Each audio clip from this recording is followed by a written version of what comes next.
And now, it's 10 a.m. Let's just get down to it. And it's time for your sports fix. Strap yourselves in, folks. From two guys who have covered the teams you're passionate about for years. We are professionals. This is Jake Scott and Ben Anderson on 97.5 The KSL Sports Zone.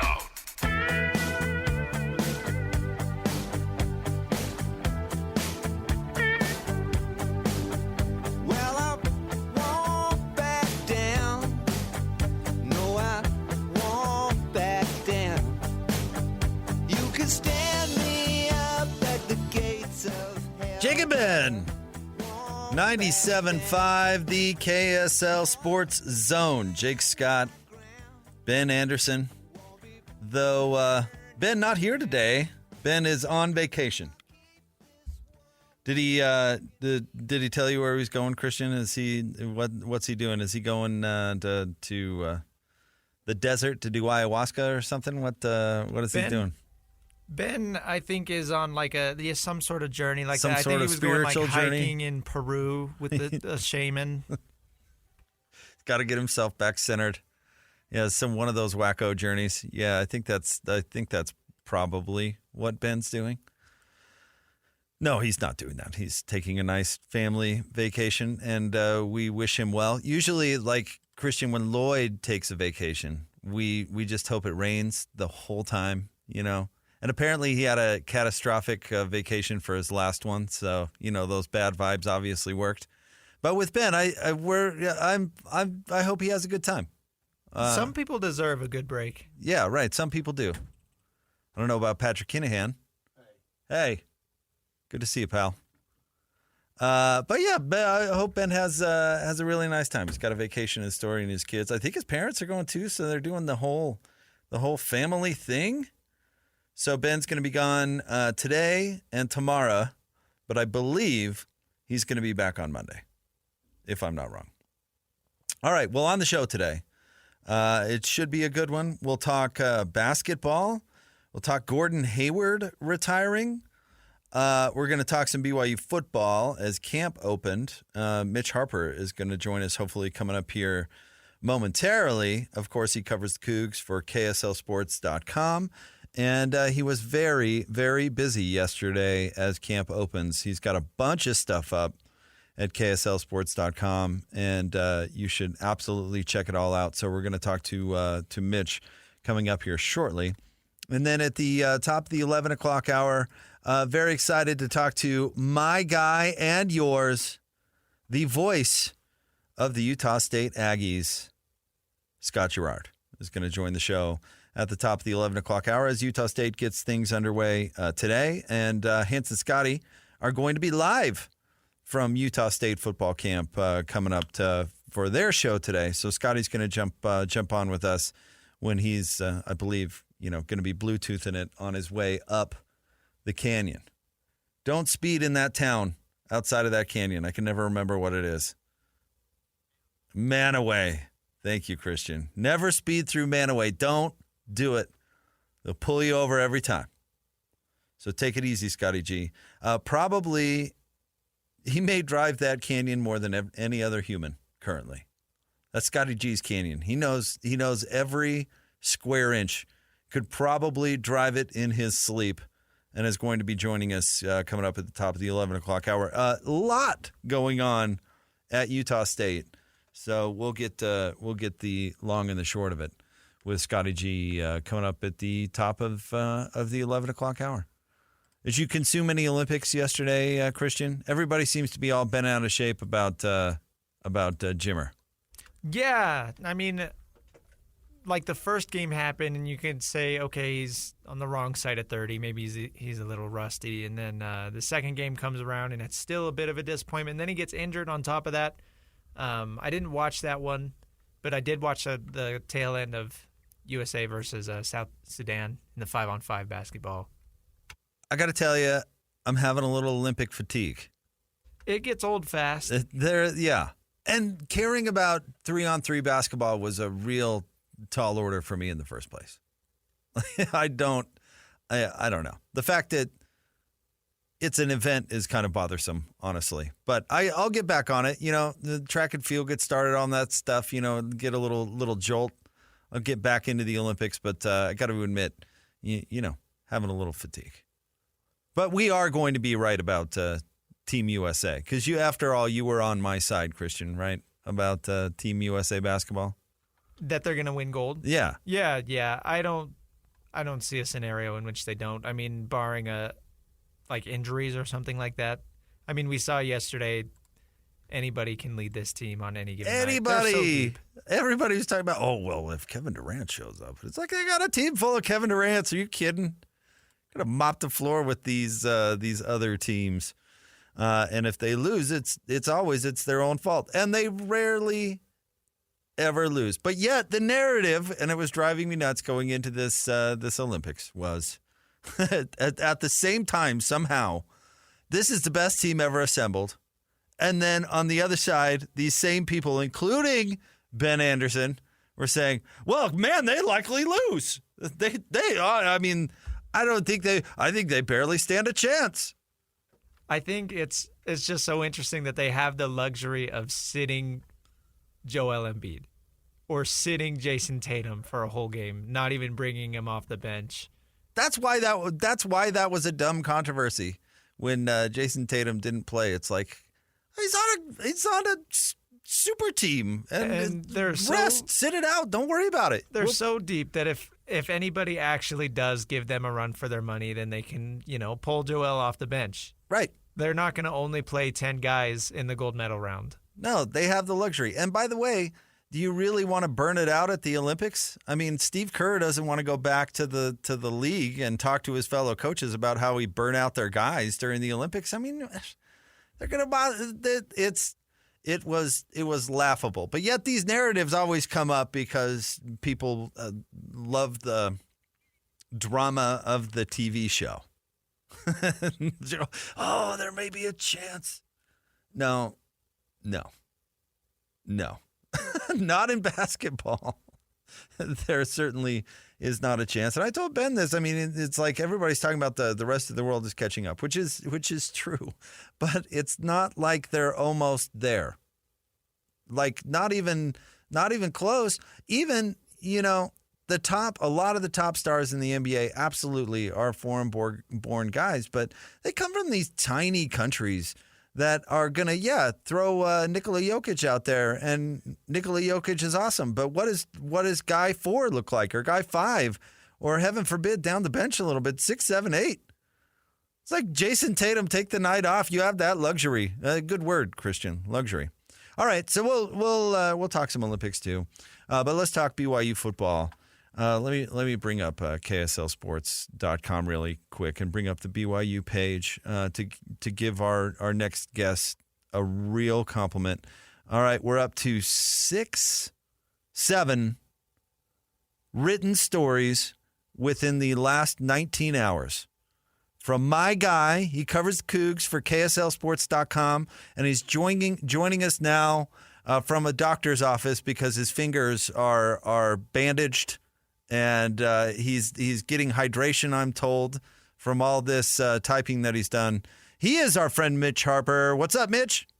Hey, Jake. Thanks for that. Yeah, busy day, already locked in. It feels like mid-season form after day one, and so much to kind of unpack with BYU.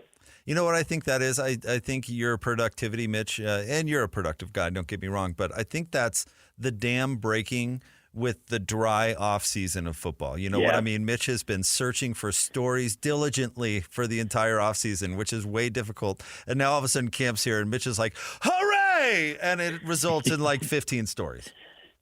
It's so true. And because, in the summer you get these little morsels and it's nice, but to actually get a little bit of observation, which was nice, and to hear from Kalani and the quarterbacks, and there's just, so much to kind of unpack and these little side stories and tidbits. And, just want to put out the most comprehensive coverage for the readers out there. So it's fun. You're killing it. Well done.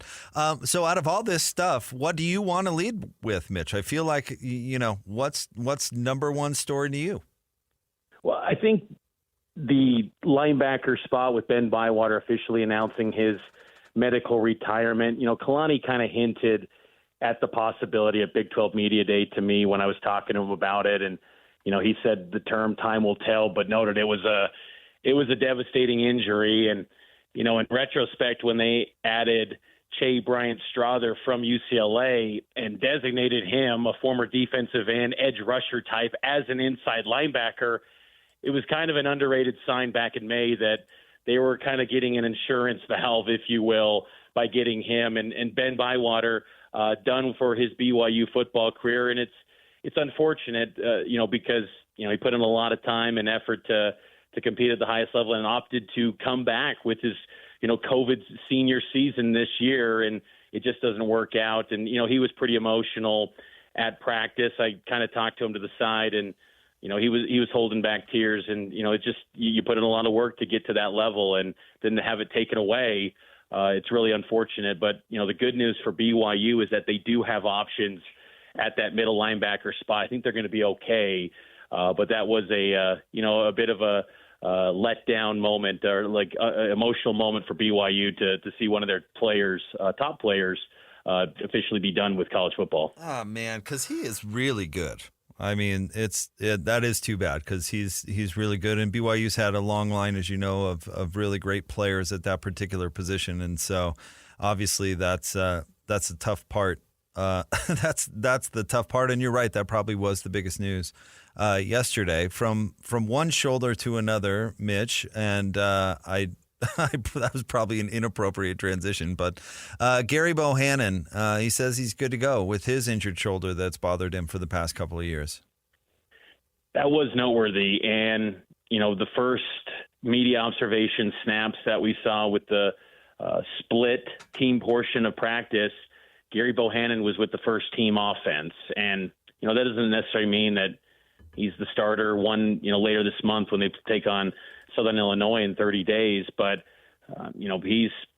it's definitely a dead heat, 50-50, split it down the middle, Retzlaff, Bohanon, the competition's on. And when he's confirming that his shoulder is 100%, you got to take him at his word, and nothing should hold him back now. And you got to give him a clear, full evaluation, like he's operating under 100%.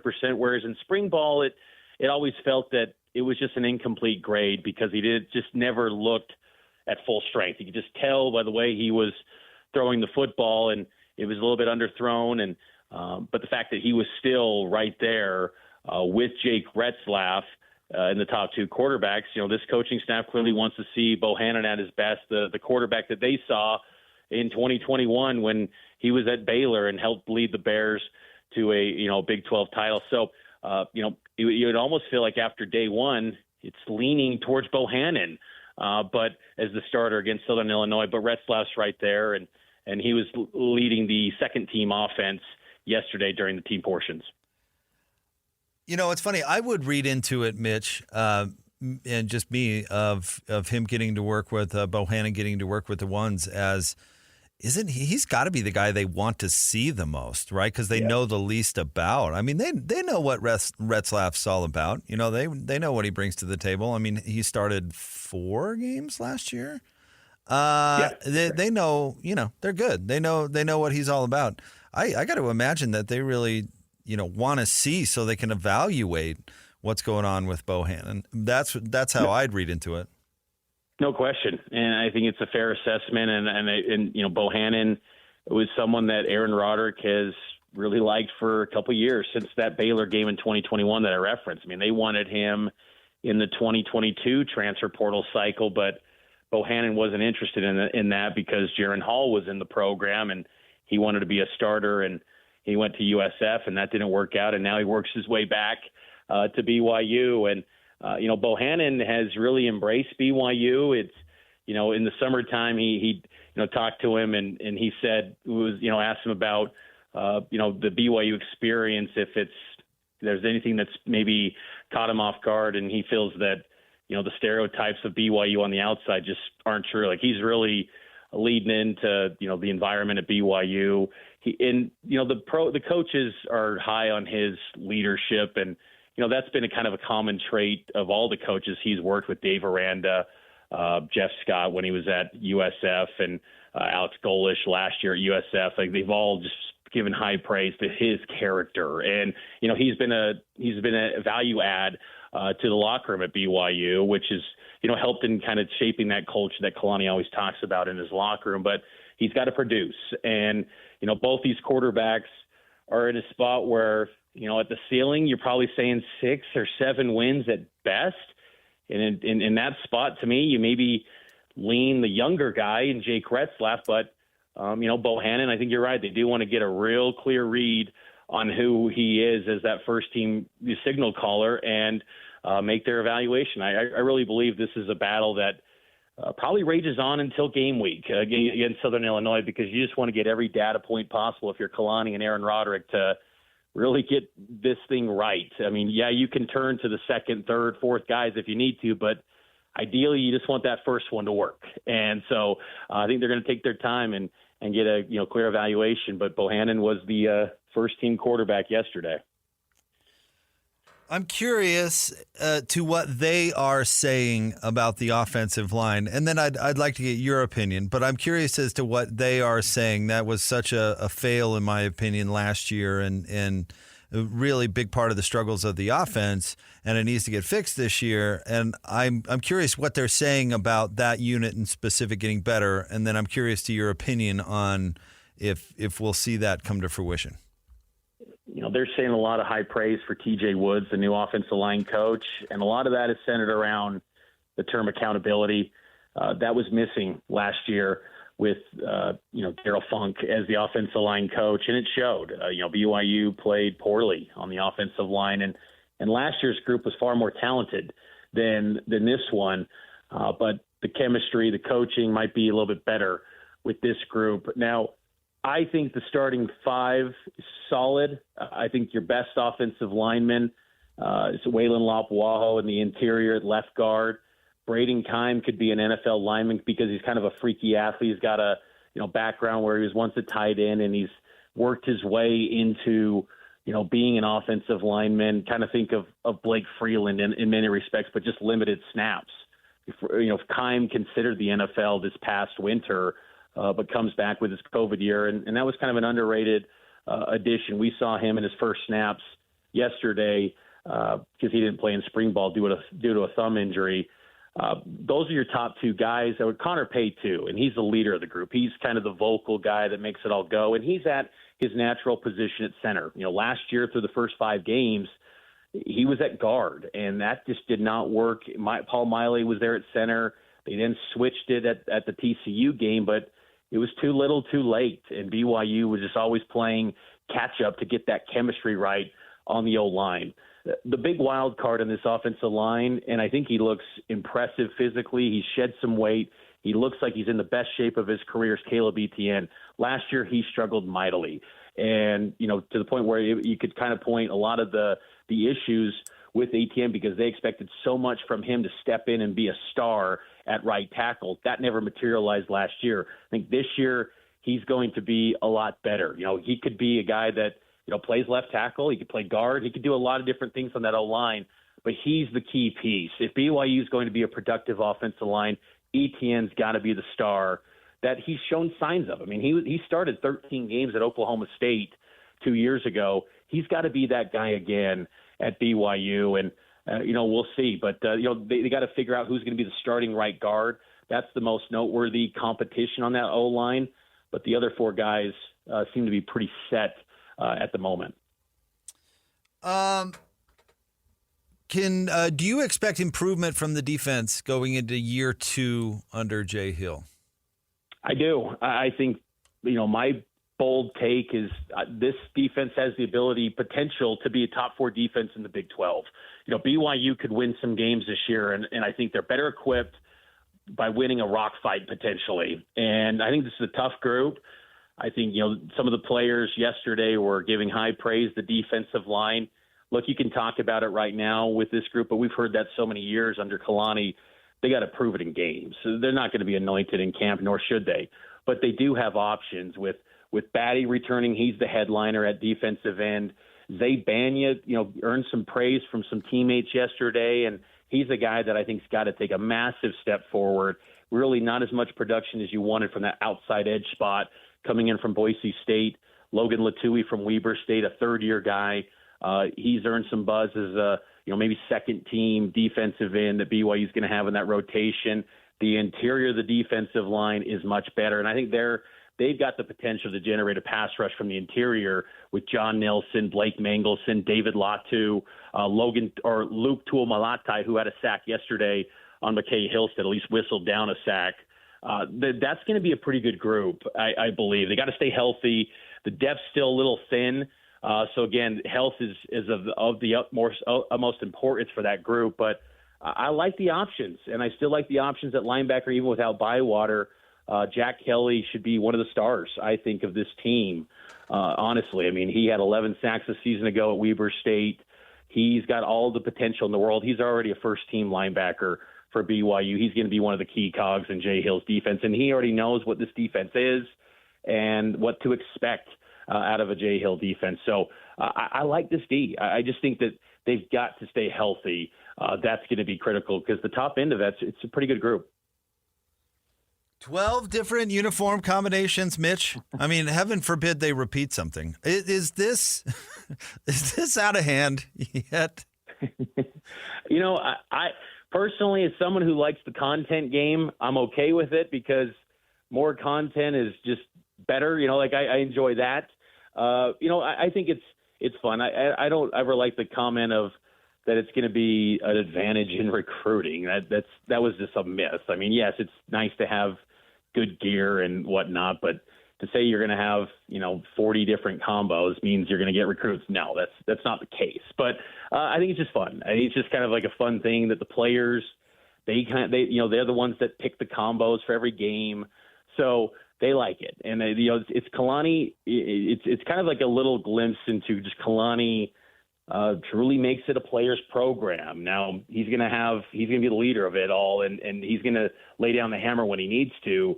But he really wants to, give these guys ownership of the program, and that can be a way that they can do that by letting them, pick the jerseys and have their flair and their accessories, whatever they want to kind of showcase their personality. Because in this day and age, you got to let these guys have their platform, let them highlight themselves, their brand, and showcase that. I think it's been fun at BYU at camp, last year and this year. Freshmen can talk from day one. Newcomers can talk. A couple of years ago, that was not a thing. That was something that got taken away. You probably remember when it was O'Neal Chambers said something as a freshman back in 2008. That's now no longer a thing. Freshmen can talk because they understand that, players, they want to get out there in front of the mic and talk if they want to and showcase themselves for, potentially NIL opportunities. And so Kalani really wants these guys to take ownership of it. And I think the uniforms are just a little glimpse into that. All right, here's my uniform hot take for you for BYU. And I usually lay off such subjects. But listen, it was dumb to abandon royal blue and go to navy blue. Deal with it. Yes. And ditch the navy blue for good. Why are we still messing with the navy blue at all? BYU's colors, it's royal blue, and it was a mistake to mess with it in the first place. And let's just move on from navy permanently. Well said. I think that's a great point, and really they should just lean into royal, and they pretty much have. But the navy I think back to when you say that, Kalani in his first year as a head coach, I think it was at the Marriott Center. He spoke to the fans, and he's like, whether it's Royal or Navy, it's BYU blue, and we're going to own it. And BYU's kind of leaned into that with some of their equipment staff coaches. They, because if you go back, the BYU's going into their 100th season, they wore navy blue in the 60s, and they wore it in the Gary Crowan years, and even a few years at the tail end with Lavelle, the navy blue helmet. So it's almost just like BYU wants to make everyone that's ever gone through the program feel like, they can have a jersey uniform or uniform combo that maybe reflects back to their era or something. I don't know, but the Royal is their best look, and just the traditional, kind of Ty Detmer era. You can't go wrong with that. That's the best uniform combos that BYU has, and I think they only wear that once on their 12 uniform combos. They'll wear it against Arizona, and they don't wear the traditional road combo, white jersey, royal blue pants, white helmet, royal blue face mask in any of the games this season on their 12 combos that they rolled out today.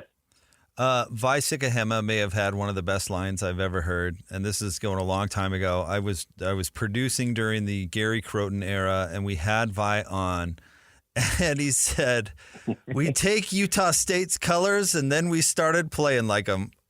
It was amazing. That's great. It was an amazing quote. Oh man, it was so funny. He's funny. Vi's hilarious. He's awesome. But yeah, just let's go back to let's do it. Let's go back to the Royal. That sounds good.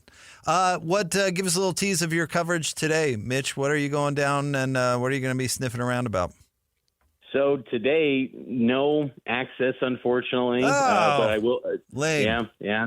It's no longer the days of just every day getting to see it. So tomorrow we'll get access. Have a feature on Mark Collins, new Weber State transfer cornerback. I think he's got a chance to be the number one corner next to Jacob Robinson. So I'll work on that. And then working on also, because, Kevin Young and his basketball program just never sleeps, working on some recruiting pieces as well, potentially on maybe an update on AJ DeBanza.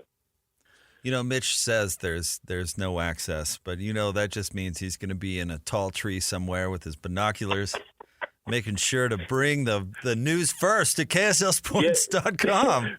PK was giving me a hard time yesterday at practice. He said, "You going on a safari or something with my binoculars?" I'm like, I got to get the close up view, PK. I got to see, because they keep us from a distance now, and then you got the wall of linemen blocking you, and it's like I gotta zoom in and see that the binoculars, get the best glimpse I can.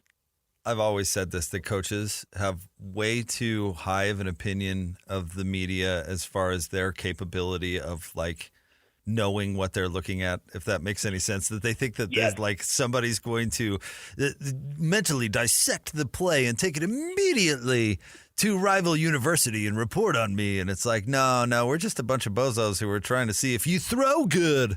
Did he throw good?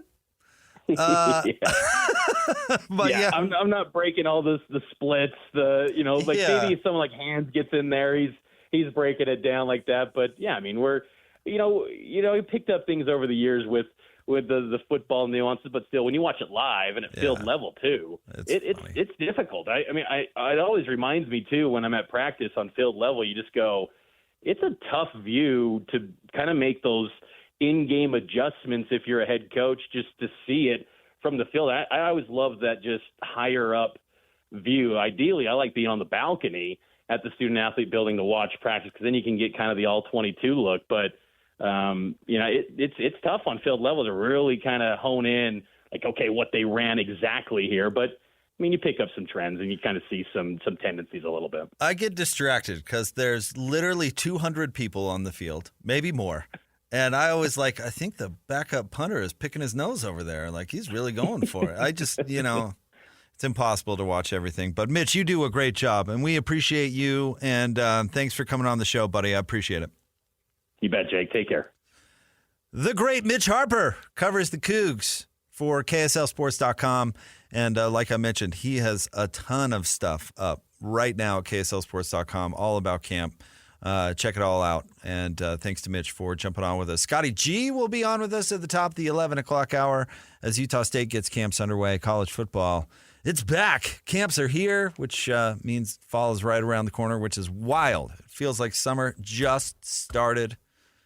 Crazy. All right, stay tuned. Jake and Ben. No Ben today. He's on vacation for a couple of days. He'll be back on Monday. 97.5, the KSL Sports Zone. It's time to break down the biggest stories of the day. This is the top 3 stories of the day on KSLSports.com. 97.5, the KSL Sports Zone.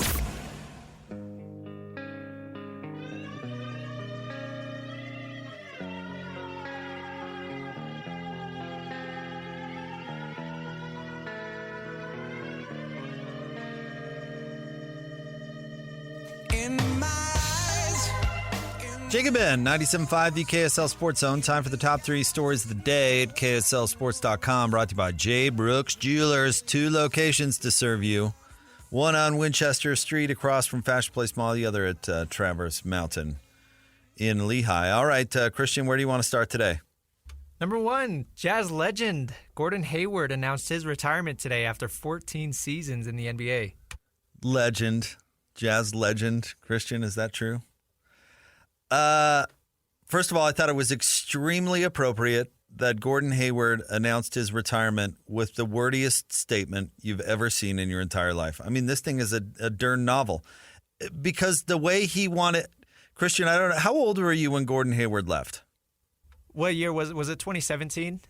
Oh, I don't even know. What year is it now? It's 2024 now. That would have been about right. Yeah, I was probably 17.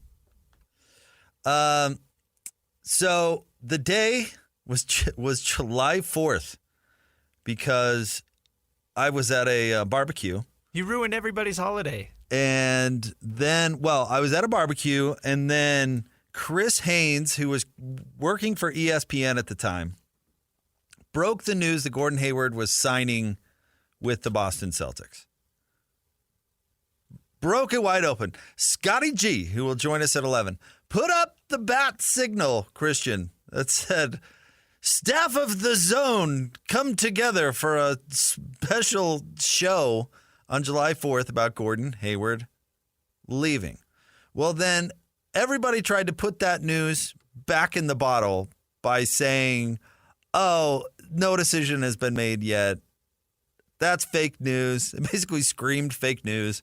And so we're on the air for like an hour, maybe a little more even. I don't even remember. And it was like, all right, well, we're going to stop, I guess. And so we stopped the show. Then I went back to the barbecue.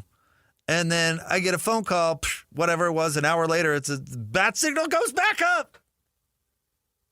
Because Gordon Hayward released a Players Tribune article thanking the fans of Salt Lake City and this and that. And it was the wordiest thing you've ever seen in your entire life. I mean, it was like Tolstoy was like, boy, that's a little wordy, pal. I mean, it was so anyway, point being, kind of hilarious that when they tried to stuff it back in the bottle, they were like, well, no decision's been made yet. We're no announcement. No, he's still mulling it over. And then you release that novel. Like what? He just chopped that up in about 30 minutes, huh? Just decided like, okay, I'm going to sit down at this typewriter and bang this thing out. Maybe he wasn't done editing. That's why the decision hadn't been made. He was going through, making some edits. Oh, there's no way that was edited. If it was, he should fire whoever's giving him advice or whatever, because that was pure stream of consciousness.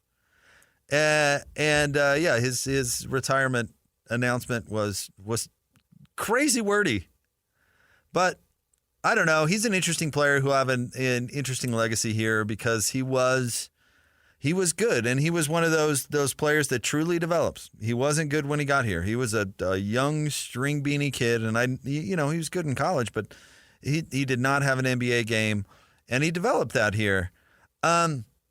He may have pulled one of the most bitter moves I've ever seen up close and personal.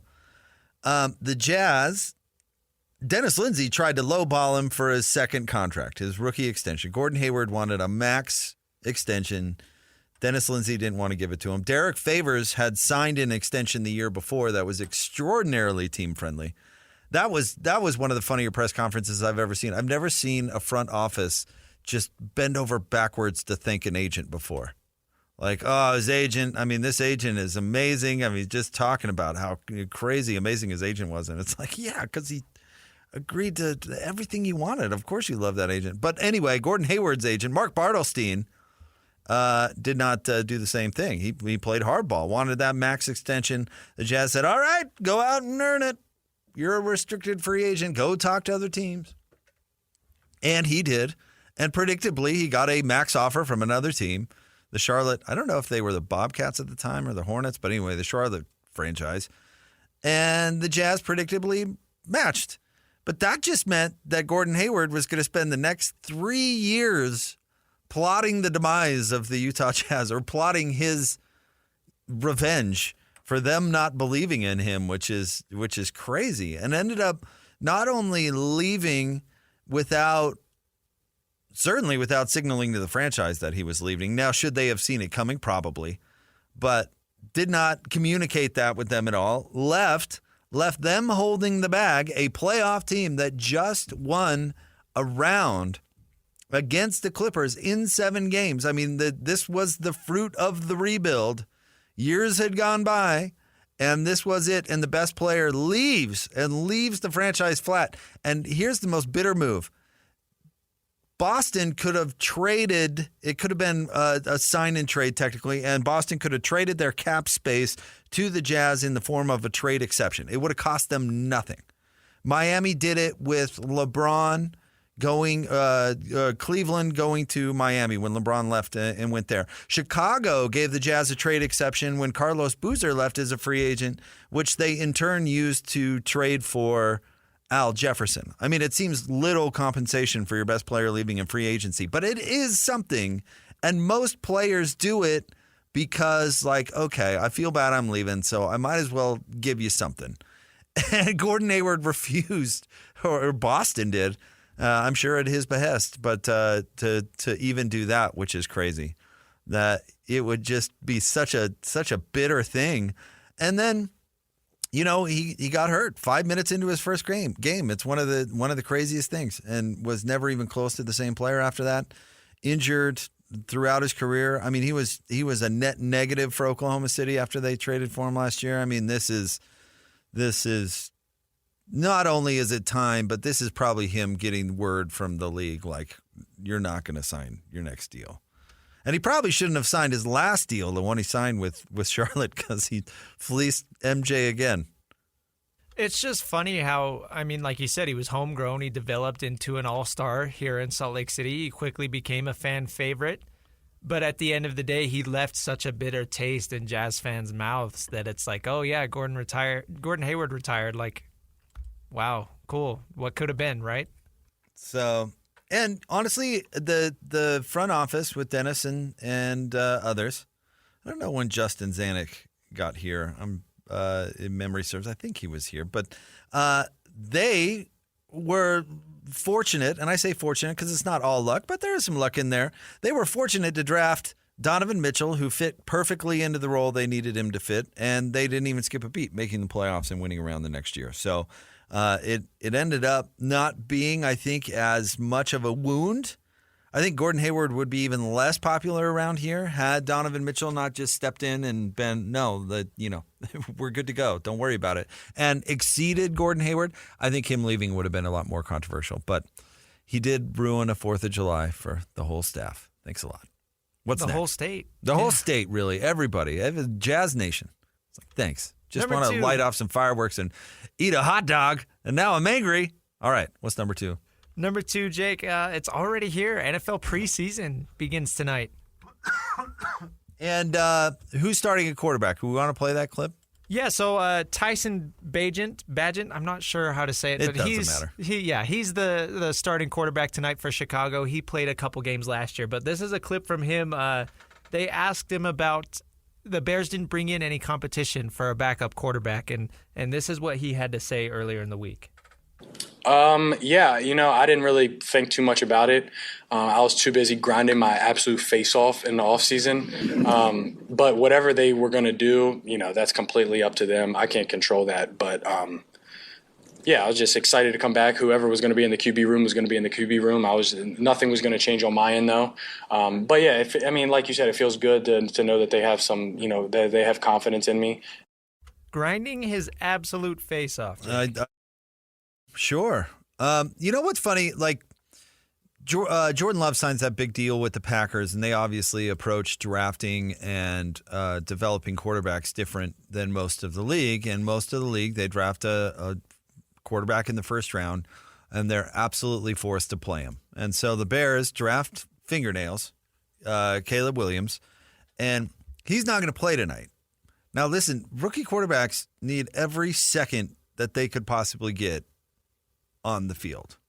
Every second, because they don't know what they're doing. And every rookie stinks. And the reason they're not playing Caleb Williams, in my opinion, is because he stinks, and they don't want to show their fan base that he stinks. because he's a rookie. And listen, I don't know how Caleb Williams is going to do in the NFL. I certainly have my doubts, but I know that he's not going to be good right away. And currently in camp or whatever, I'm sure he stinks. He should be playing, but teams don't give themselves that luxury to have a player stink because all of a sudden you got to play him right away. And then, that's what keeps turning on young quarterbacks in New York, including Zach Wilson, is like, okay, you're thrown in way over your head, you stink, and then everybody turns on you, and the next thing you know, you're being, flushed out to another team, and you never really stood a chance. Maybe you would have made it, maybe you wouldn't have, but you never stood a chance. We could talk about Justin Fields. Same thing. He never stood a chance.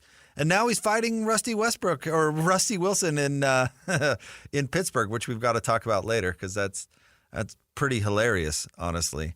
But it's just this cycle, and maybe some special players play right away, have their struggles early and quick, and then move on. And we've seen that a few times. But the vast majority, it's funny that they aren't playing Caleb Williams because they don't want you to see how bad he is when he needs to play because he's bad. And the way they developed Jordan Love, and I know they had to pay him after only seeing one season, but honestly, you give the guy a chance. Jordan could stink in all sorts of preseason games. It didn't matter. He's figuring it out and how to be an NFL quarterback. And then you hope once he gets his opportunity, that learning curve is really quick and he's ready to roll. That's what happened with Aaron Rodgers. And I hope that's what continues to happen with Jordan Love. But I know Caleb Williams isn't prepared for it and should be playing so he can become prepared for it, but is not going to play because they're scared of the tweets, they're scared of the blowback or the fan base or the criticism or whatever, and are instead just going to be like, no, you're not going to play. Really? All right. Bears-Texans, Hall of Fame game tonight. You're right, though. Typically, this is the perfect opportunity for a rookie quarterback to come in and play because, the Texans are going to sit their starters. So Caleb Williams would be playing against backups, and a rookie needs all the reps he can get. But, yeah, the Bears don't want to play their starters, and that includes Caleb Williams, whether or not they're worried of showing him off. I could see it. All right. And then one more, Christian. We'll keep this one quick. Number 3, Team USA basketball. They beat South Sudan yesterday. Because, of course, they did. Because they're a team full of talent that can play everyone 22 minutes or less and still mop the floor with any team that's put in front of them. Fair? Bam Adebayo was the leading scorer with 18 points, 8 of 10, an efficient 8 of 10 from the floor and 2 of 3 from 3. Any one of these players can eat up the other team. It doesn't really matter. That's why they're going to roll to gold. How many more games do they have to win? 2? I'll have to look. Apologies. I shouldn't ask questions that I don't know the answer to. But anyway, no problem for Team USA. They beat South Sudan because those friendlies where nobody's trying, everybody's like, it was so close. Yeah. Well, and the more this team plays together, even though they're doing kind of a different rotation every night, that's just more and more chemistry that these guys are going to build up. So, of course, it's not going to look very good at the beginning going against these other teams that play together every single summer. Yeah. But now as it continues to go on, by the time the medal rounds come up, these guys are going to be playing at their absolute best. And, they were in Vegas, which means they were probably dehydrated, coughing up glitter out there and having a tough time getting by South Sudan. All right, stay tuned. There's big news in the Smith Entertainment Group world that we'll get to you coming up next. Don't forget Scotty G. At the top of the 11 o'clock hour, it's Jake and Ben. Sans Ben, 97.5, the KSL Sports Zone. Who's got it better than us? Your home for the best sports coverage in Utah. You're listening to Jake Scott and Ben Anderson on 97.5, the KSL Sports Zone.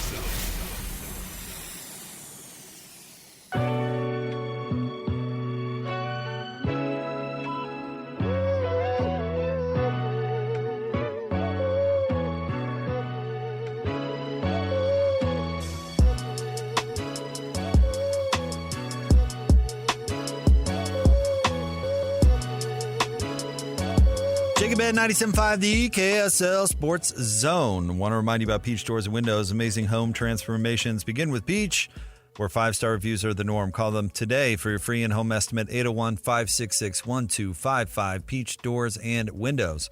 Also, want to remind you to nominate the sports volunteer you know for the Hercules Hero of the Week. Submit your nomination at kslsports.com/contests and listen every Thursday afternoon to JJ and Alex for the winner. Help us celebrate the efforts of those volunteers making an impact with the Hercules Hero of the Week, sponsored by Hercules Credit Union. All right, we have some news today out of the Smith Entertainment Group. Let's see. I'll read right from the release from the very talented Caroline Klein, who says, today, Smith Entertainment Group acquired in its totality the shops at Southtown in Sandy. The 111-acre site will be home to Utah Hockey Club's permanent state-of-the-art practice and training facility scheduled for completion in 2025. The practice facility will be built onto the southeast end of the shops at Southtown and will include a minimum of 2 NHL standard regulation ice surfaces and the team's official offices. Smith Entertainment Group will also make the facility available for community purposes outside of Utah Hockey Club's designated use, such as youth and amateur hockey and recreation. The shops at Southtown remain open for business. And then the release goes on with some quotes and that sort of thing. Just to give people an idea, when they say they bought the shops at Southtown, they bought it all. I mean, it's the whole mall. It's the, I guess, climbing facility that used to be a movie theater that's on the very, I guess, west side of it. It also includes the, I guess it would be Target, I think, and where the Bye Bye Baby used to be over to the north end, like a completely different complex. Man, I'm glad I became a parent before Bye Bye Baby went away. That store was useful. I know it well. But yeah, they bought all of it. So I wonder, they're going to, Caroline described where it was going to be, the kind of southeast side is where the training facility and the offices and all that sort of thing are going to be. But I wonder what happens with the rest of the mall. I'm actually very curious. I mean, I wonder, Southtown probably could use a little retrofitting and that sort of thing. And yeah, they bought the whole kit and caboodle, like right out to where the Chili's and stuff is on State Street, where the TGI Fridays used to be over on 106 South. I'm not sure what's theirs now. Apologies. My memory of this place goes back to like 1998 when I happened to spend a lot of time at Southtown Mall. Man, I just hope they don't touch the Via 313 pizza place. I love that place. Is that your spot? Yeah, I like that place. I think there's a closer one at Fashion Place. I don't know which one is actually closer to me, but it's some good pizza. I don't know if you've ever been there. No, I have not. I'll have to try it. It's like the Detroit style, like real crispy. I like it. That sounds delicious. It's almost lunchtime there, Christian. But that's where the new hockey facility is going to go, but they bought the whole thing. So I would guess the possibilities are limitless. Could it possibly be leveraged just in case the Salt Lake City thing doesn't come to fruition? Yeah, that might be a thing too. But I'm sheer speculation there, of course. All right, stay tuned. The great Scott Gerrard is going to join the show. The Aggies, Utah State gets underway at camp today. We're going to talk to him about that coming up next. 97.5, the KSL Sports Zone. The sports you love, the teams you can't live without. Get a sense of urgency! This is Jake Scott and Ben Anderson on 97.5, the KSL Sports Zone.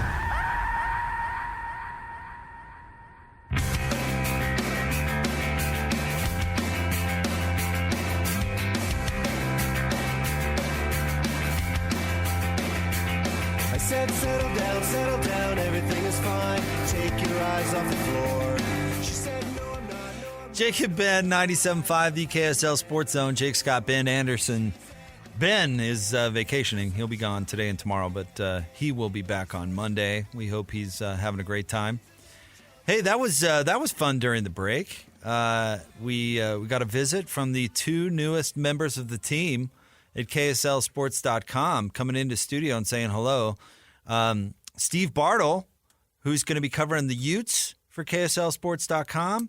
Got a chance to talk to him during the break, and then Cole Bagley, who's covering the Utah Hockey Club for us going forward. So fun to meet two new members of the team. Know they're going to just do a great job bringing all the best coverage to you. So I was telling them, and during the break, a great part about working here at Bonneville Media, and they're going to be on the KSLSports.com side, but it still applies, of course, to the radio side as well, which they'll be making an appearance on the show, by the way, tomorrow. Both of them will.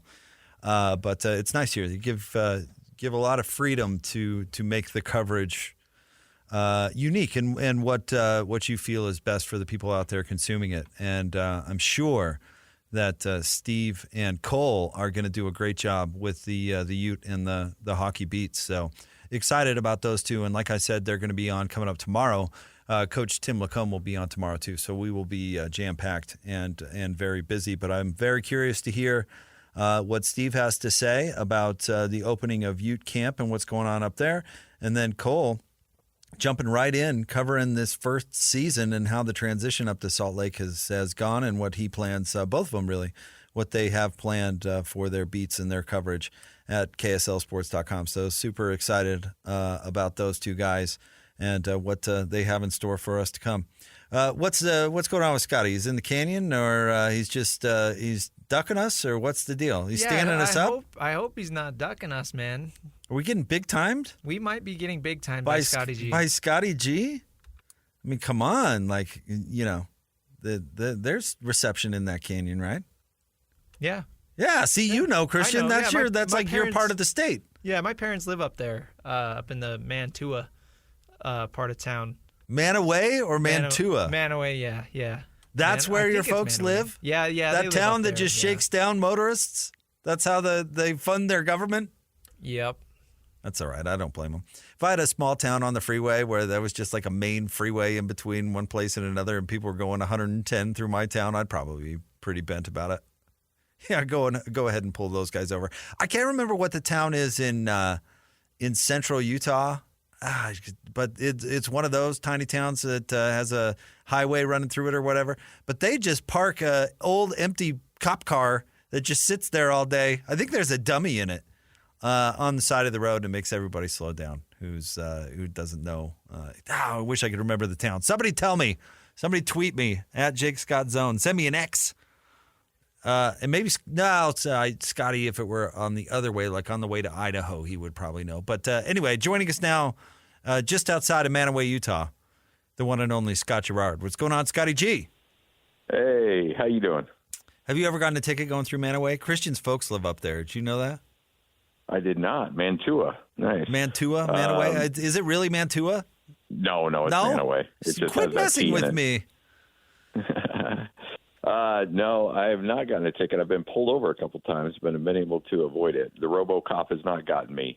Because I know that it used to be that stretch between Tooele and Salt Lake used to be a problem. But you're good now. I-80. Yeah. That part of your commute used to be rough. That was not fun. It seems like you complain about that less now that you're in Bountiful. Yeah. But no, that little area there where those guys essentially make their budget based on speeding tickets. Yeah, that's a rough stretch. Scotty, going into this camp, and I do want to talk to you about some on the field stuff, obviously, going into this camp, but Utah State has been in the news for some, pretty wild reasons. It's been, a couple of months that I know has been wild in your world, and I got to tell you, I feel for you because you're kind of the forefront Aggie guy, and you have relationships with everybody involved in this whole thing, and you've been breaking news on your show, but you've been in a kind of an awkward position, frankly, and I can't help but thinking the team is kind of in a similar spot, right? Where they liked their former coach. They're probably, judging by that letter, not all that wild with how things have played out. But they still like the current coaching staff, and they still want to play and have a football season to get ready for, and all these conflicting things. It's just wild up there in Logan right now. Yeah, it's been an interesting stretch, to say the least. And when stuff like this happens, you can go a number of different ways. number one, obviously you can, it can fracture you emotionally, and you can just fall apart and struggle, and the season could be over before it begins. Or you can rally and circle the wagons, the old proverbial sayings out there, and get ready to go and have a rallying cry and go all major league on this thing and try to win the whole thing. So the answer to what's going to happen, Jake, is I have no idea. These players are saying all the right things. Ike Larsen came on with us last week and, talked about how, he's going to do his best to rally the troops and get going. They've only lost really one predominant player in the transfer portal because of it. So for the most part, they've got the team intact. They're a talented team. This is probably the best, at least I want to say the most talented team that they've had in recent memory, even more than the 2021 team that won the Mountain West Conference title. This is a really good team from a talent standpoint. The question is, emotionally, are they where they need to be? And I don't know. We'll all find out together, but it's going to be interesting to see that play out for sure. I'm curious to your thoughts or takeaways from Diana Sabo, not only when she came on your show, but she did a bit of a media tour, which I liked. I thought she and Utah State were silent in all of this, and they needed to come out guns a-blazing. But I didn't take away a whole lot. I mean, she kind of hit on the timeline a bunch of times, and then not a whole lot else. I came away unsatisfied, and I know you probably can't, give that specific of an opinion, but what do you think about her and her turn going on offense? Well, I just, honestly, like you said, it's kind of a weird situation to be in. I know her. I've got a relationship, with her, and also the people that were let go and stuff. So it's tough. I think a lot of people want answers. They want more concrete answers than what they can give. I don't know the limitations legally that are in place there. I know that when you deal with the bureaucracy and red tape of college and government, bureaucracy, it's tough when you go through things like this to really disclose everything that you want to disclose. And I don't know if maybe that hampered. I totally understand your thoughts and everybody else's thoughts. Like, we want more answers. I mean, you got, Jerry Bovee and Amy Crosby, who are as Aggie as human beings as you'll possibly find, that are now looking for employment somewhere else. And so I totally understand people wanting more answers there. I also understand, the administration's point where they're like, hey, there's stuff that we can disclose and stuff we can't disclose. And so I don't know if that slowed things down. It's a little bit of a dancing and a little bit of a dance going both back and forth between, what we know and what we can know and what can be disclosed and what can't be. And I know it sounds like I'm doing the exact same thing, but I don't know. Like, that's the thing. I can't go anywhere without anybody going, what's going on up there? Yeah. Do you have answers? And the thing is, I don't know either. Like, I mean, I would love to disclose everything that is going on. And frankly, Jake, I don't know what's going on. So, I mean, I'd love to give you better answers, but I just don't have them. I know you're not doing this necessarily, but if it were me, it would be one of those things where it's like, la, la, la, la, la, la, la, la, la. Don't tell me about it. I don't want to know. Everybody out there wants to know, not me. I don't. I just want to go about my day. I just want to call some football games. That's all I want to do. Well, let's talk about what's going on the field. Talk about getting answers. What answers are you most looking forward to getting in camp? Like, what are the kind of top controversial things that you'll have your eye on? Well, it's all going to come down to the defense. I have no concern that this offense should put up a lot of points this year. They should be. I mean, they did lose Micah Davis to the transfer portal, just earlier in the week, and that's a big blow for them. There's no doubt. But overall, this team is loaded at wide receiver. They're loaded at running back. The offensive line looks like it's improved. And if Spencer Petras comes in at quarterback, the Iowa transfer, and plays the way that they believe that he'll play, frankly, the sky's the limit on how good Utah State could be offensively. The question is going to be on the defensive side. And that's, they were not good defensively last year. They made a change, and the entire defensive staff was let go. They bring in the defensive coordinator, who's now the interim head coach, and a whole bunch of transfer portal players. And if those players are able to step up, and if they are able to shore up defensively, and even with this offense, just be a mediocre defense, they don't need to be great. even if they just improve to the average in third down defense, in red zone defense, in pass defense, in rushing defense, if they're just average, they should be a really good team this year. They don't need to be great because this offense should be just flat out elite. So if they just come out and are just better than they were last year, then this team has a chance to be really good. It all starts up front, though. That's the biggest question mark. Can you get a pass rush? Can you stop the run? They were just abysmal against the run last year, giving up nearly 230, 240 yards a game. And I know you play Air Force and you play some teams that'll skew those numbers a little bit, but they were not good against the run last year. They were not good in third downs. They were not good inside the red zone. You up those numbers and you force some turnovers, it could be a good year for Utah State for sure. I heard you going through a little more in depth on your show about the talent Utah State is going to have.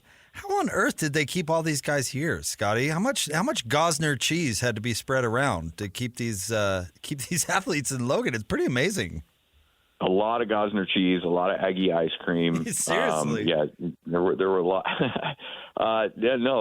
Finally, Utah State was late getting into the collective game, and that's why they got obliterated 2 years ago with the transfer portal. But, Gerry Anderson helped step up and help build out the new collective here. They've got good leadership since Gerry left and took the job down at BYU. And so they've been able to fund. Now, look, it's not life-changing money. Ike Larsen came on our show and said he's left $400,000, $500,000 on the table. But he's a Skyview kid. He's a Cache Valley kid. He likes being here and representing the community. And so that tugged at his heartstrings, and he decided to stay. And if I'm Jalen Royals, who is going to be an NFL wide receiver, Jalen Royals, looks at it from a standpoint of, I could have gone to, and there were a number of schools that came after him, but you go, so let's just say, you go to Ole Miss. All right. You're one of 5 dudes that are all really good at wide receiver. You stay here at Utah State, you're going to be the guy. You might very well be the best offensive player in the Mountain West Conference. You're going to have 1,500 yards. You're going to have, 15 touchdowns. And that's going to give you a lot of opportunities at the combine, at pro days, that people are going to look at those numbers and say, okay, we got to take a closer look at this guy. And that could those opportunities, because of those numbers that you'll get here that you won't get anywhere else, are going to hopefully translate into that money that you lost being recouped at the NFL level. And so, based on where you're drafted and things along those lines. So I think that's, the card that they played, as well as giving them a little bit more money, not, again, life-changing money, but that was quite the sell job by, Blake Anderson before he was let go, and this staff to say, look, hang in there with us. We feel like, you may not get your money immediately, but it can translate into more money down the line. Who's going to win the league this year, Scotty? Boise State's always picked to finish first. I don't think Boise State will win it. I think I was leaning heavily Fresno, but Fresno, Jeff Tedford stepped down, and it'll be interesting to see how that affects them. Wyoming could be in the mix as well. Air Force, I believe, will probably finally take a step back. They've been on a heater, but I think the numbers are finally catching up with them. So I think they're going to go backwards a little bit. So I would look at Fresno. I would certainly look at Boise. I think Utah State's got the talent to be right there in the mix. Their schedule is just really hard. Utah State, like I said, they could be better than that 2021 team, but their schedule in 21 was pretty light. This year, it's not. And so, they may be a 7-8 win team and be much better than they were a few years ago. But I think there's a number of teams. I would first, but the two that really jump out at you are Fresno and Boise for sure. Scotty, I want to ask you about Jordan Love real quick and throw a take at you about why Green Bay is good at what they do and why the Broncos aren't. The Donks are about to throw Bo Nix into the deep end during his rookie season, where he may not survive. Even if he doesn't start the year, he'll end up, the fans will be so loud about it, he'll end up playing, because that's what happens everywhere, is you draft these quarterbacks at the top of the first round, and then the fans are so annoying that you have to play them before they're ready. Green Bay now, for the second time, has drafted a quarterback in the mid to late first round where you're still hopefully getting, a premium player, but your fans have to shut up because it's not like a top 5 pick or whatever. And so you can sit them down, have them learn, wait till they're ready, and then hopefully when they play, that learning curve is really short and they hit the ground running, which worked with Aaron Rodgers and I hope works with Jordan Love. But it seems like the rest of the league is just committed to drafting a quarterback way too high and then playing him right away and basically flushing him right down the toilet. And I don't want to see that happen with Bo Nix. I'm teasing you about the Broncos, but I wonder why the rest of the league doesn't take notes on what's working with Green Bay. Well, I mean, probably because the rest of the league doesn't have the ability to have a great elite quarterback, still have 2 or 3 years left in their prime and then draft that quarterback behind them and let him sit for a little bit. Because, look, obviously Brett Favre didn't like Aaron Rodgers because he wanted more weapons and he didn't like that wasted draft pick. And the same thing happened later. Aaron Rodgers threw a fit because they didn't want Jordan Love because he wanted weapons. Well, in the long run, it was the smart thing to do. But, in the short term, it ticked off your quarterback, and it probably ticked off other people in that locker room because they're like, well, wait a minute, we don't care about 5 years from now. We care about next year.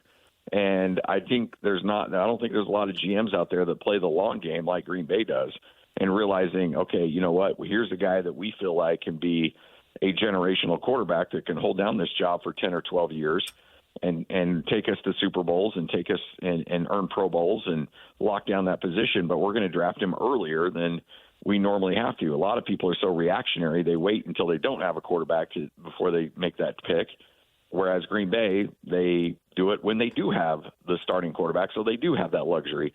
Like the Broncos don't have that luxury. Like, you really going to go with Jarrett Stidham? You're going to go with Zach Wilson, or are you going to go with the rookie who, that they believe in, and they need to go ahead and say, look, let's go with it. And the thing I think that's going to give Bo Nix a little bit of an opportunity, and why I don't worry about him as much as maybe other quarterbacks, is that the dude was in college forever, and he's got so many starts to his name. Now I know college and the NFL are two different ball games, but I think the thought is we're going to throw him to the wolves, and if he fails, then at least we'll know quickly that he's not going to work. As opposed to trying to drag this out and make it work. But either way, I have no expectations for this season. I think it's going to be another dog crap year for the Broncos, and that's just the world I'm living in right now, and I need to accept it. So, have you apologized to Brody? No, and I'm not going to. He needs to know what it's like to be a fan, and sometimes being a fan hurts. But also, when it hurts, it also means that it's good on the other end when things get good. So you learn to appreciate the good if you go through the bad. And so he's just going through the bad early. Eventually it'll turn around, it'll get good, and it'll just make it all the more better. So it's all right. He's a big boy. He can handle it. And these are all life lessons that he's learning right now. I don't know if you ever saw the episode, but there was an episode of South Park where they met Jay Cutler at like a party the kids did, and they're like, wow, Jay Cutler, my dad says you suck, but you may be good someday. I mean, that's like that's what you're selling, basically, right? Like, oh man, This team really sucks, but they might be good someday.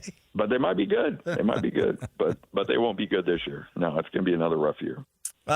Looking forward to your show today. I'm sure you guys are wall to wall, right? Gonna have Coach on, gonna have everybody on, right? We'll have a couple. It won't be. We won't sell out completely. We got a lot Utah and BYU to break down as well. But we will hear from the interim head coach, and Spencer Petras will join us, and so we'll have some good coverage up here for sure. They set you up in that north end zone thing in the coach's office again. The Cush digs. Not in the coach's office. I'm actually in the wide receiver room right now, where it is loaded up with all kinds of snacks. These guys eat well, so all right. I might work down some pretzels. I've got some. Let's see, what else do I got here? I got some goldfish. I got some Pringles. I got the Rice Krispie treats. I got the jerky. So, yeah, we might get after it a little bit here. What percentage of that will be consumed by Hans in the next several hours? Hans is dialed in, man. Hans doesn't snack anymore. So you know how it's either Hans is consuming 10,000 calories a day or it's 500 calories on the chew and spit. So it's and right now we're more on that other end. We're in the chew and spit phase, which is really gross. No, he's he's got to lock in, man. So yeah, I don't think it's going to get crazy today. It's fitness hands. Love it. Yep. Scotty, you're the best. Looking forward to your show, and appreciate you dropping by, man. You got it, man. Sounds good. Talk to you later. See you, Scotty.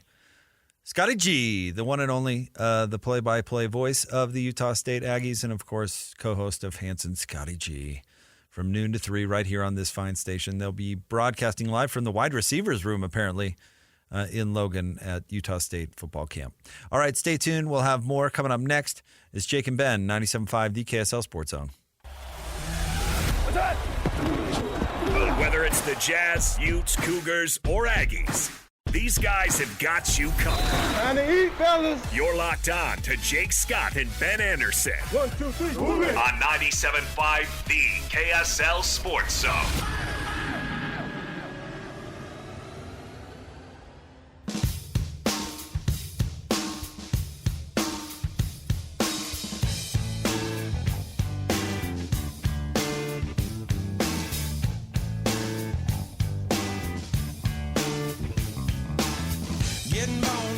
Mississippi, Papa was a copper and the mama was a hippie. In Alabama, she was swinging a hammer. Jake and Ben, 97.5, the KSL Sports Zone. Jake Scott, Ben Anderson. Ben on vacation. He'll be back on Monday. Wow, we may have to play this sound. Maybe we'll do this tomorrow. Apparently, George Niang just went off about Ben Simmons and their time in Philadelphia together. Apparently, our guy, the minivan, not a big fan of whole Ben Simmons. Maybe we'll have to get to that coming up tomorrow. That looks juicy. But today we have BYU football sound, which is great. BYU camp underway. Of course, they got started at Utah a little earlier in the week, and Utah State gets started today. So let's get to some of that sound. Let's start things off with the head coach, Kalani Sitake. Thoughts on Ben and what he's meant to the program all these years? Yeah, I mean, Ben's been here for a long time, so we knew that this was a possibility.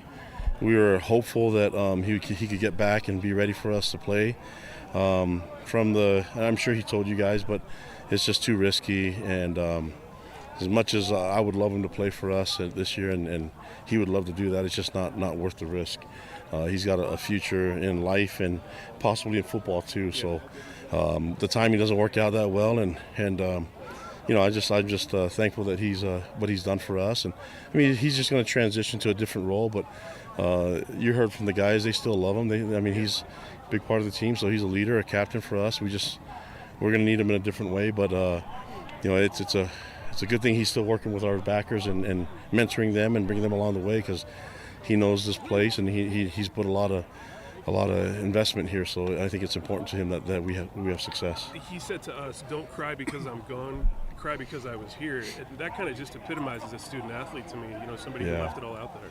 Well, and he does it for all the right reasons, and that's what you want your guys to be when you get to coach them. And so it's an honor for me to be connected to him and his family and to be his coach. And I'm still going to be connected to him no matter what he does. So he'll be with us though, and it's just sad that he won't be with us on the field making plays. But he had a devastating injury, and it's a hard one to come back from.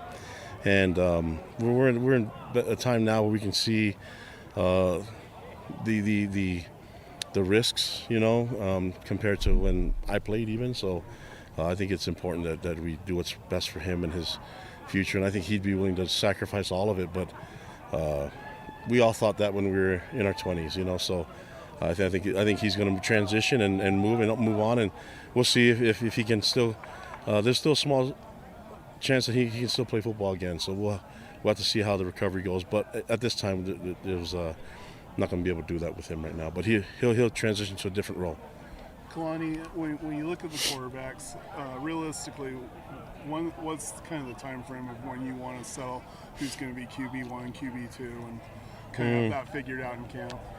Yeah, I don't know. It's not a deadline thing. It's just a feel and how we see the team's doing, So right now, I can tell you it's not going to happen this week, But and both guys did a great job, and I mean all four quarterbacks did a great job today. But their job is to make it hard on us to make the decision. But I feel comfortable having a bunch of guys that can do it. So we'll just go with the best one. Right now, that one hasn't stood out yet, but I like that all four have done a great job today. How many guys are getting first-team reps at quarterback? What was that? How many guys are getting first-team reps? Well, we had split. You saw what we did today, so we split it to get more reps, which is going to be. It's good for both sides, but it'll tax on you a little bit. But in order for us to get reps for everybody and to compete, we have to do that. And our guys are in pretty good shape. I mean, we went through a script of a bunch of plays, and we got done early. We did no huddle stuff, and the guys are a lot cleaner than what we've been. You can see that they've put a lot of work in the off season, and there's not a lot of mistakes that were made. I mean, in terms of the assignments, the alignment of the assignment, the technique needs a little work, but that's because we're day one. But I like what I'm seeing from the guys, and we'll just have to keep plugging around. I mean, for day one, that's good. We just need to keep improving every day. Have you done that before? Split the team sessions up? Yeah, but maybe not as much today. I mean, I know you guys saw the end, but I think the good part of the day was, when we went against each other, was split, and I think we'll keep doing that. We'll have to play with it a little bit and see how our legs are going. Luckily, we have a sports scientist that can tell if we're overworking them or not. When you look at L.J. Martin in the backfield, in what ways has he kind of evolved from the end of last season to the start of fall camp? Yeah, I mean, LJ looks like he's way more comfortable, and he's a true freshman. He's getting used to everything, the locker room, college life, all of that. Now it's night and day difference. He's a leader now, and he's helping Pokai and Sione and the others, and then you bring back Hinckley, Ropati, and Miles Davison. Those guys are doing a great job. I like the running back group right now. When it comes to a day one, just kind of overall big picture, is there a tone you like to set? Do you have boxes that you like to see checked? And if so, how many of those boxes did you check? Yeah, my concern, I'm just going to tell you this because you asked the question, but I'm always going to look at the front and see how good we did there. It's easier for me to see today from the O-line that it was clean, a lot of the looks. I don't think Jay was doing too much on defense, but it's good that the O-line weren't making a lot of mistakes and we were actually able to move the ball. So we'll see if they can do that against the install for tomorrow with defense. But TJ Woods has made a big difference for that front, and that's something that I was eyeballing today. For good reason, because that's going to be a big key to success or failure for this year's BYU team, what kind of progress that line made. And we heard Mitch Harper earlier in the show talk about, TJ Woods and his impact on that particular group, and Kalani giving that a shout right there. So I think a lot of this season and its success or failure for BYU hinges on that development of that particular group and, of course, the quarterback position. We're going to move on. Let's hear from Gerry Bohanon, and I was curious to hear from him, the newcomer to the room, about his health, and just curious who's going to not only start day one but be the best quarterback for BYU this year. So let's go ahead and hear from the man himself. Here's Gerry Bohanon. Are you used to this heat? I'm loving the heat. I just prefer to stay away from the cold, but I had a good day out in the heat. A lot of guys talking about it's hot, but I'm like, I'd much rather be hot than cold, so good with the heat. How did your day go today, and how are the reps divvied up? The reps are even right now. Just kind of rotate with the ones, split fields, and get the same amount of reps. Thought today was a good day. Got to go and watch the tape, clean up some stuff. But I thought it was a good day. Everybody was juiced up, so we came out, competed, had fun. That's what we want to do. We executed at a high level. Little things to work on and fix, but I thought it was a good day by everybody. Everything we've read indicates that your shoulder's 100%. You're good to go, no problems. Is that accurate? That's accurate. Okay.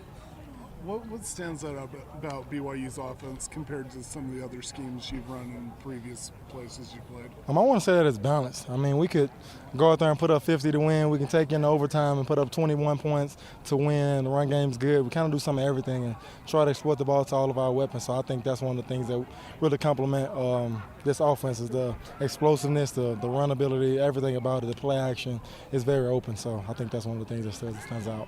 What's your comfort level with your group of receivers? Quite a few veteran guys in that group. Those guys work. We get in, work, watch film together, throw routes and together, so we got pretty good time and everything. And those guys know what they're doing in the offense.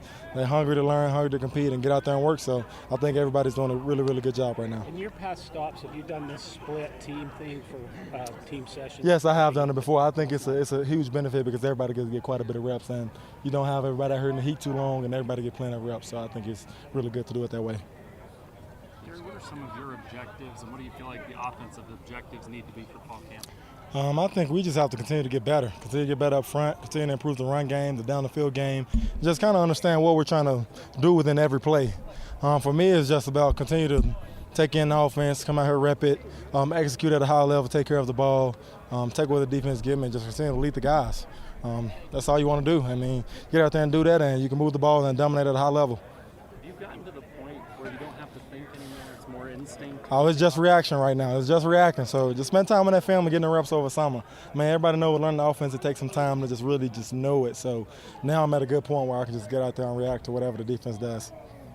You've been to the first day of training camp a couple of times in your career. Once or twice, quite a bit. Yeah, exactly. Quite a bit. With a couple of teams out there. Oh, yeah. How does today compare? Do you still feel kind of that Christmas morning when you step on the practice field?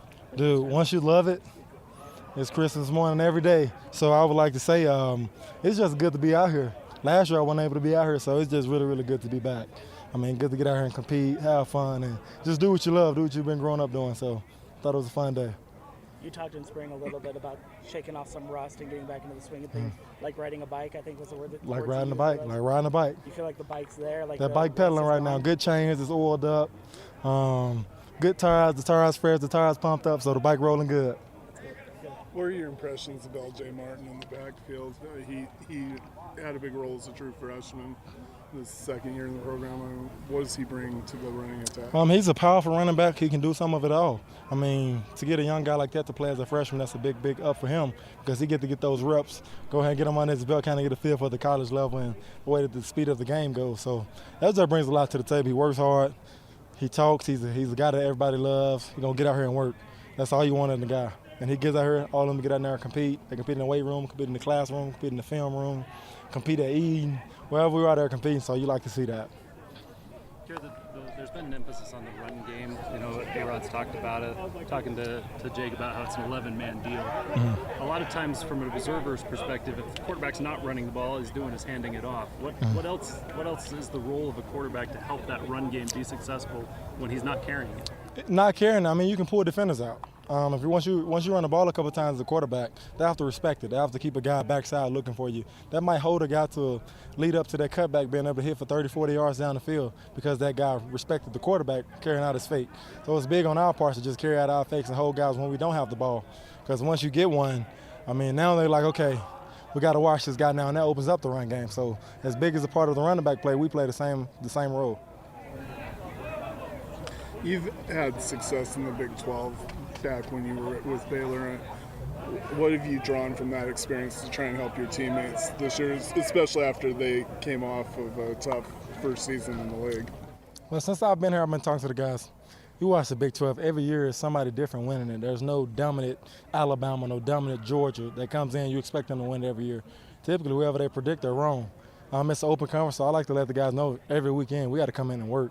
Like, this is a competitive conference, like, honestly, one of my favorite conferences. So I tell the guys, like, we got to come in and work. We can't ever expect to go in and win. Like, we have to earn the right to win every day. Like, if you don't earn it during the week, you can't go out and expect to just somebody to roll over. They work out the same way as us. They run the same way as us, lift the same way as us, and practice the same way as us. So we got to go out and earn and deserve the right to win.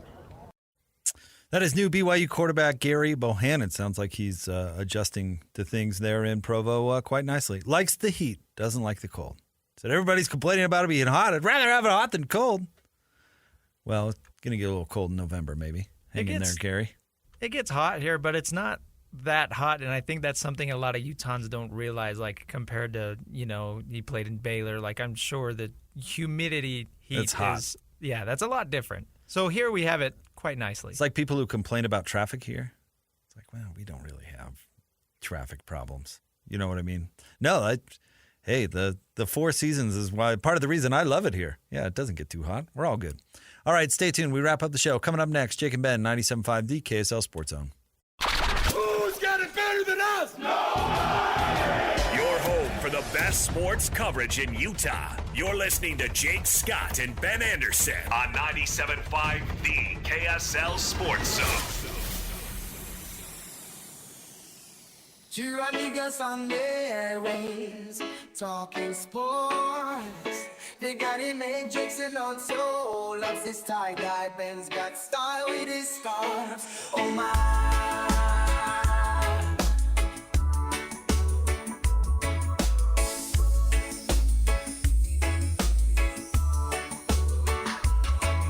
Jake and Ben, 97.5, the KSL Sports Zone.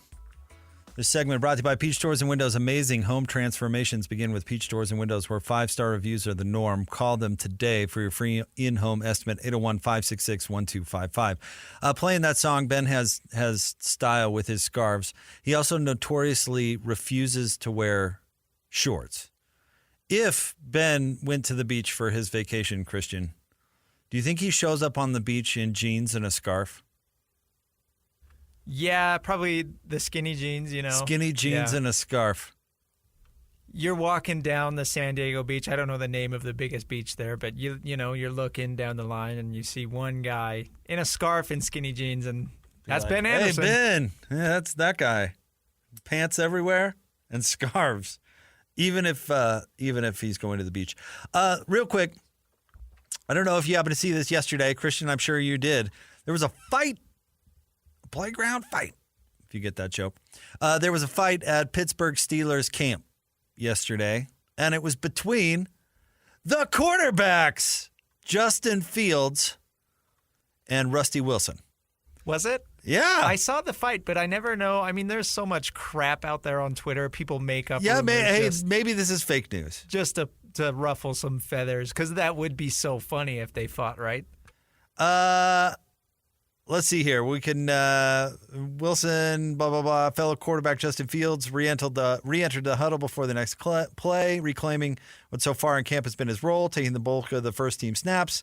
Fields clutched the snap, scrambled to his right, and found receiver, blah, blah, blah. The rotation. Let's see here. Anywho, it looks like, Rusty and Fields got into it.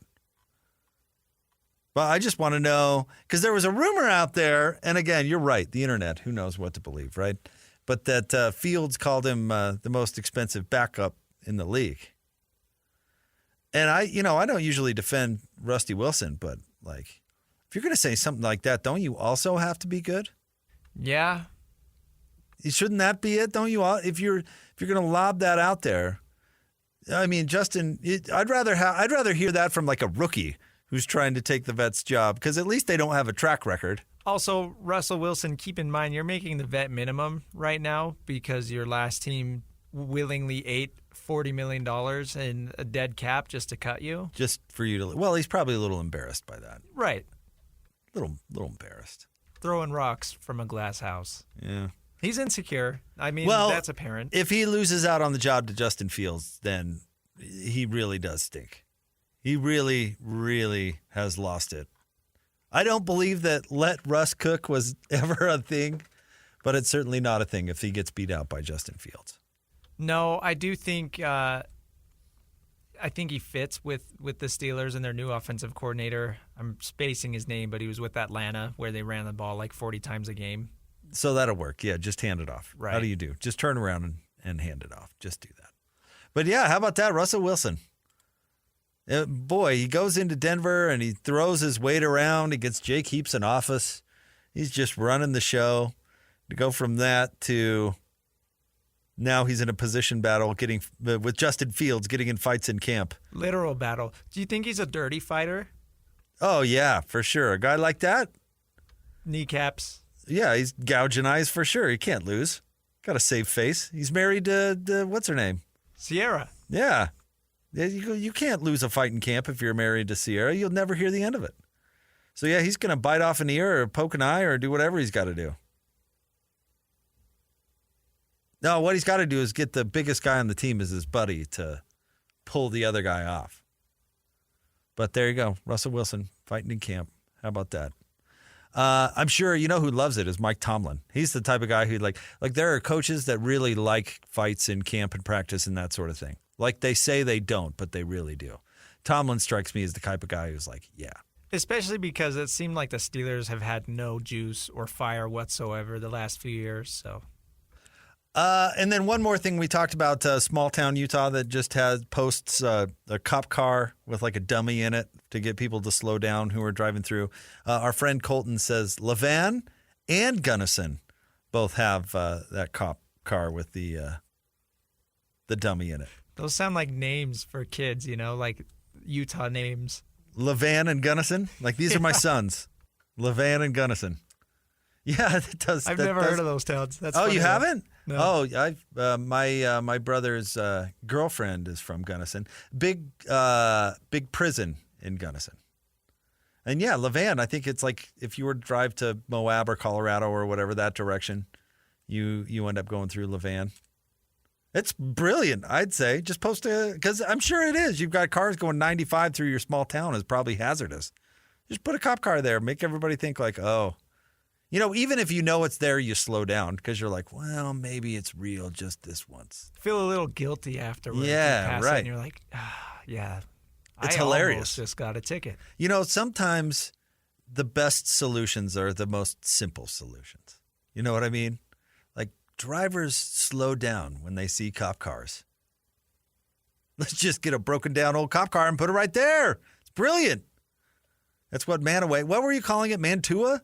Yeah, Mantua is kind of because they're a little country up there. So it's like we joke around and they're like, oh, Mantua, you know, with the country drawl. Do your parents find that funny or are they like offended? Yeah. No, I mean, they're not born and raised up there. They moved. Okay. So it's I like see. a big deal. There's like the old school Manaway people and then everybody's building houses up there now. So my parents moved up there in like 2015. Do the deep locals resent it? They do. They absolutely hate it. Small town politics is insane up there. Yeah. It's funny. I find it humorous. Been in this community for 6 generations. And in comes Christian's family and think they could build a house. Literally, that's what they said, yeah. Want to live in a mountain community, can build a house. All right. Hans and Scotty G are coming up next live from Utah State Football Camp. We'll talk to you tomorrow. Jake and Ben, 97.5, the KSL Sports Zone.